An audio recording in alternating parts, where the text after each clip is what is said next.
Hello, this is Zachary Brooks with World Transplant Athletes. Tips and tricks by and for transplant athletes anywhere, anytime, and of course, online. If you have a body with a new part and you can move, you are a World Transplant Athlete. As a two-time kidney transplant recipient and frequent participant at local, national, and world games, I always wonder, how do other athletes get themselves ready for competitions, but also just stay healthy? Well, for me, there's only one way to find out, and that's to talk to the most inspiring transplant athletes in the world. Today, I have Holly Miyagawa from the United States, California, on the show. Holly, it's good to see you. Welcome to the show. Nice to see you, Zach. Thank you for having me. Yeah, so I'll share with everyone. So Holly and I have known each other quite a while. We both participate with Team SoCal, which is Team Southern California. And we also are teammates on multiple Team USA games and teams together. So Holly and I have always been teammates, and she's really one of the greatest teammates anyone could have. So it's really cool to have the conversation with Holly today. So Holly, what I'd like to do first, before we kind of jump into your tips, is have people get to know you through a few warm-up questions. So question number one is, which transplant did you have? I received a kidney from a living donor from my cousin, Darlene. And how long has that been now? March was 21 years. Wow, 21 years. So going strong, no real issues with the kidney. Yeah, no problems whatsoever. I've been very, very lucky. And what about Darlene, your cousin? How's she doing? Oh, she's doing great. Yeah, okay. She was doing great the minute she left the hospital. So a lot of people who are not certain about donation will ask that question. So it's good to know that she's doing just wonderful. So perfect. Yes. So the second question is, if you had to summarize your transplant journey in one word, what would it be? Well, that's where I kind of it's tricky for me because it's been 21 years. So in the beginning, it was obviously, challenging because I have this new kidney, I have this new appreciation for life, but I'm not sure, I'm still recovering, so to speak, because I was so sick and I was hospitalized, I was on dialysis. So, for the first couple of years, it was definitely challenging.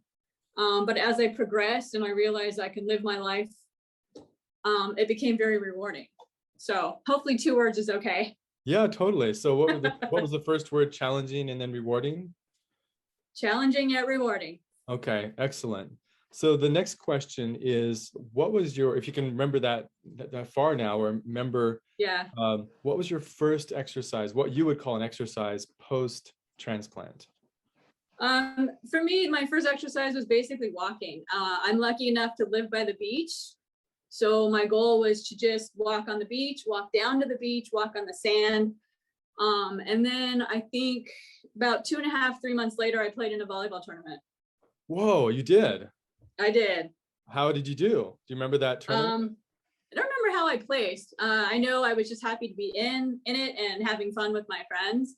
Yeah. Obviously it wasn't like a big competition or anything. It was just kind of a locals fun tournament. It was just fun to be out there. I was definitely exhausted afterwards. Not sure it was the smartest thing, but I did get approval from my doctors. They said, do what you can. So I did. Wow. And you got to remember, this was 21 years ago. I was much younger. Yeah, just a little bit, for sure. Yes. That's awesome. Yeah, it's, I've talked to a lot of athletes, and it seems like there's sort of a 3-month mark for the majority of athletes when they're able to start really doing something they would call some form of exercise or training. So it seems to be the sweet spot in terms of athletes, especially for someone like you. Like, you absolutely love moving your body in volleyball. So I'm sure just getting out again was one of the most amazing sensations of your life. Yeah, for sure. For sure. So then the final warm-up question I have for you is, which activities and sports do you regularly, exercise or participate in? What kind of things do you do on a regular basis? Well, I still play beach volleyball every weekend. That I think is my go-to sport. I have a group of really close girlfriends that I play with, and we go down to the beach every weekend and we play Saturday and Sunday. It's a great it's a great workout. We're in the sun, we're exercising. And even during COVID, you know, they closed the beach for a little bit, but for the most part, we played with masks on, and it was great. It was just good to get out. Other sports, I walk a lot. I kind of jog. You know, again, the older I get, it's hard. Sure. But yeah, I do some weight training during the week. I like to do a lot of HIIT intervals to try to get my cardio up. I just kind of do what I can. Absolutely. So maybe you can do a shout out for Team SoCal's volleyball team. So how successful, you've been the captain for a long time for Team SoCal's volleyball team. How successful has Team SoCal's volleyball team been? Yes, Team SoCal's volleyball team, we've been lucky enough to win gold medal every time we've played.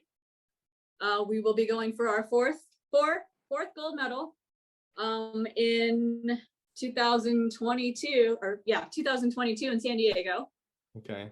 So we've been very lucky. You know, indoor volleyball is, you know, we play a lot of it in California. I grew up with it in high school and college. So hopefully we can continue the tradition. Excellent. Yeah. And so as you know, you've been on that part of that winning team as well. So yeah, I've been a part of two of the teams. I'm sort of like number 7 or number 8, come in, have some wily defense or maybe a point or two, but I'm really happy to participate with Holly.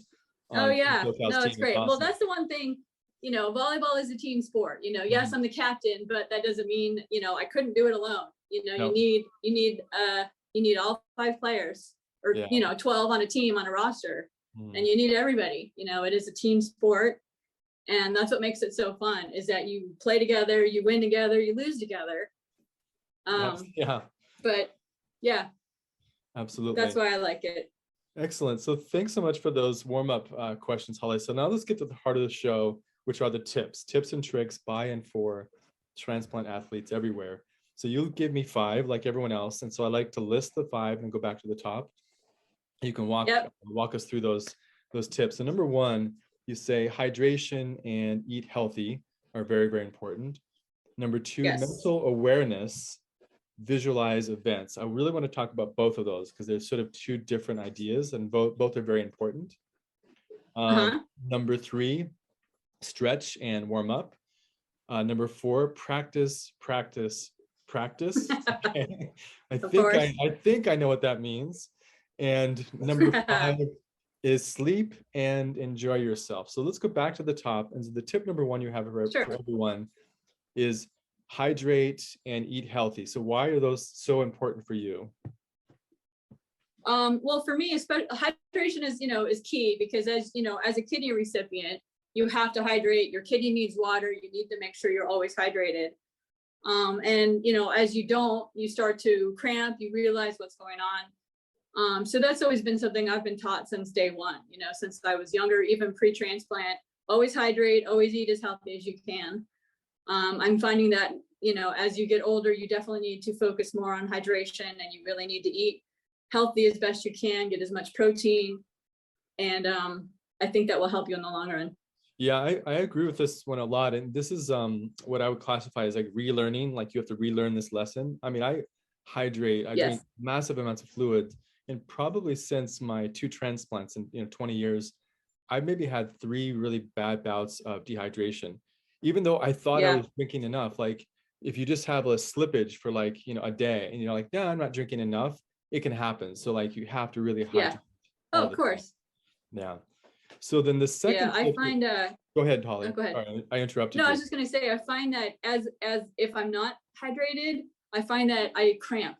My legs, my calves, even my toes, everything just cramps. And you know, as you know, that can end whatever activity you're doing until you can hydrate and get back up. Yeah, it can put you flat on your back for a couple of days for sure. It's pretty bad. Totally. So then when I saw your tips come through, number 2 was actually the most interesting to me, because you talk about mental awareness and visualize events. So can you talk about both of those? Because they both seem really fascinating. What do you mean by them? For me, this was especially the mental awareness part and visualizing. That has helped me as I've gotten older, and as my body has started to slow down a little bit. You know, I have to mentally prepare for even just on my weekends when I play with my friends. You know, some days you can go out and just play horribly and say, well, it's just not a good day.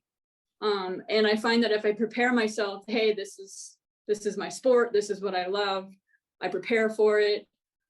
And you just kind of go from there, you know. And with the transplant games, it's the same thing. You know, you get nervous, you know, even though you play whatever sport you've got, you do it, you ride, you run, you do it all the time, you're still going to be nervous. You're still in a competition setting. And so I always try to take a little bit of time by myself, and just visualize it. I know what I need to do. I know what I've done numerous times, and then I just go try to do it. Sometimes it works out and sometimes it doesn't. Yeah. So the way I kind of am listening to this is that the awareness is like the trigger for the visualization. You can't get to visualization if you're not kind of aware that, okay, today I'm going to work out again, or I'm going to have competition. I kind of know what it's about. I know I get nervous. Right. I know that there's good and bad days no matter what. And then that kind of triggers your visualization. Right. Do you have any visualization tricks you want to share with people that, like, do you the night before, or like, what do you have, like a visualization routine that you have? No, normally I know a lot of people, have their visualize their boards and whatnot.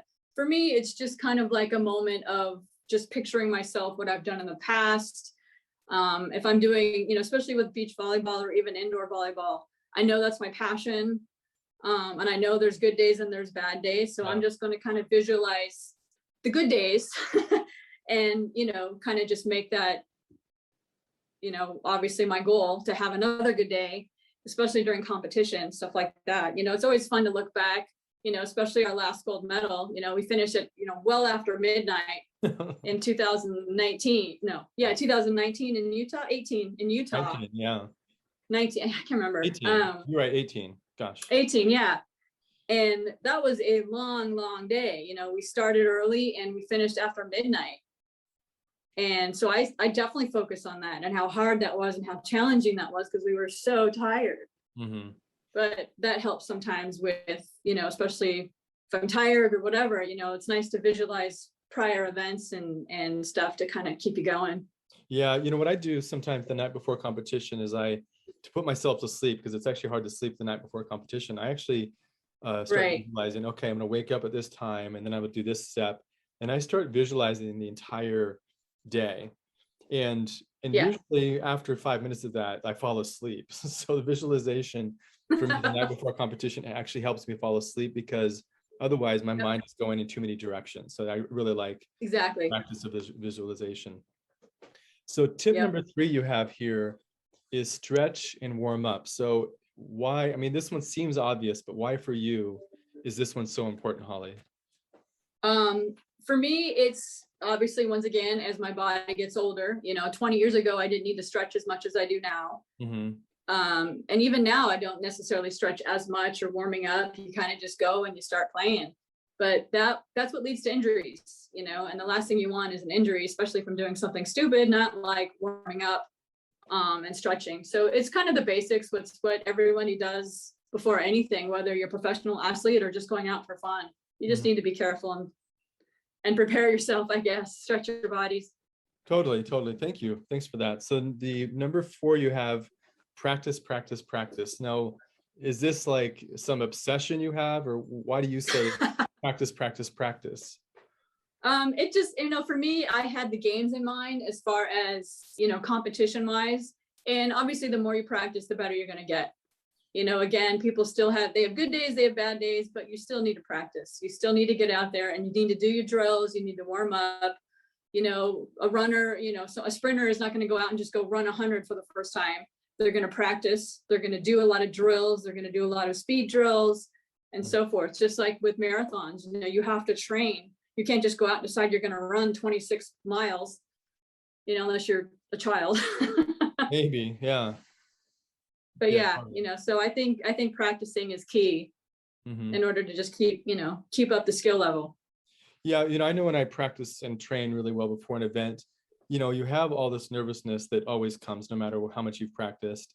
Yes. And there's a lot of random things that come up during events, like just, you're late because of, a bus accident on a freeway, or, something, you're late. Like, there things happen. Exactly. But the second, maybe like 5 to 15 seconds after your event starts, all of that practice suddenly kicks in, and then it's just so familiar. So practice to me Yeah. makes everything so familiar, and that familiarity is what can make you, do really well in your competition or not. So the practice is really, really important. Yeah, I agree. I agree 100%.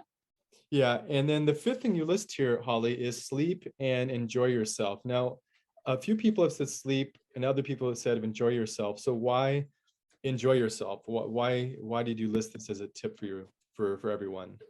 Well, I think you have to enjoy what you're doing. You have to enjoy your sport, regardless of what it is. Because unless you're being paid a lot of money, but even that, you should enjoy what you're doing. Mm-hmm. There's a reason you decide to, become a runner, or, whatever, even if it's field events or volleyball or tennis or any kind of sport, you have to enjoy yourself. Mm-hmm. There's definitely, like, I know I get competitive, and sometimes my face doesn't show that I'm enjoying myself, but I really am. Mm-hmm. I love the sport. I love volleyball. I love being outside. It's all about enjoying it. Mm-hmm. And if you're not having fun, then obviously you need to move on. Yeah, absolutely. So Yeah, so I can speak from personal experience. Holly is extremely competitive. I am too, and I think she goes up another level or two, especially in her sport, volleyball. But she's awesome. So, Holly, thank you so much for sharing your tips today. This is just great. It's always fun to see you. So, for everyone else, thank you so much. For audience members, if you're interested in more of these tips and podcasts and so forth, you can always go to facebook.com, World Transplant Athletes, instagram.com, World Transplant Athletes. And now you can look up on YouTube with over 50 podcasts. Now that means there's probably about 15 podcasts in English, and I have subtitles in multiple other languages now. So find your language, and if you can't find it, I'll probably be able to find it for you. So just email me directly if you want a particular podcast with a different subtitle. So World Transplant Athletes, tips and tricks by and for transplant athletes anywhere, anytime, and of course, online. If you have a body with a new part and you can move, you are a world transplant athlete. Holly, thank you. great. Thank you, Zach.